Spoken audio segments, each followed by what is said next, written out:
3D ఆకారాలు ఏంటివి ఇవి? 3D ఆకారాలు అంటే ఏమేమి ఉంటాయి చెప్పండి?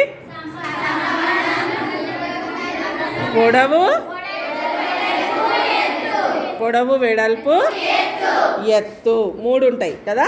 మమత నువ్వు చెప్పు, నీతోనున్నది ఏంది? చూయించు, ఏమేమి ఉన్నాయి ఆ స్తూపానికి? చూయించు, ఎక్కడెక్కడ ఉన్నాయా? ఎత్తు. సరే, ఇంకెవరెవరితో ఉన్నాయిరా? నువ్వు చెప్పు ప్రియాంక.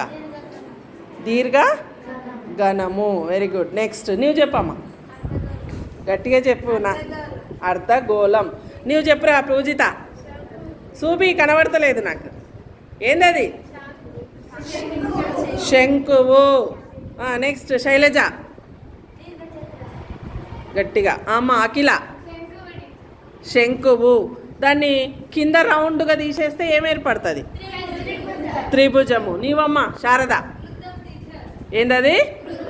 వృత్తము. ఇంకెవరెవరితో ఏమున్నాయో చెప్పాలి, చెప్పు. పట్టకము, త్రిభుజాకార పట్టకము. నీదిరా స్తూపము. నీవురా చెప్పు, ఏందది? దీర్ఘగణం. పట్టకం అనొచ్చు, దీర్ఘగణం అనొచ్చు. ఓకే. సమగణం ఎవరితో ఉందిరా? కవిత చెప్పు, ఏందది? సమగణం అంటే అన్నీ ఎలా ఉంటాయి దాంట్లో? భుజాలన్నీ కూడా సమానం. నీదిరా? దీర్ఘగణం. దీర్ఘగణంలో ఎట్లా ఉంటాయి? పొడవు, వెడల్పు, ఎత్తు. మర్చిపోతే ఎట్లా కదా.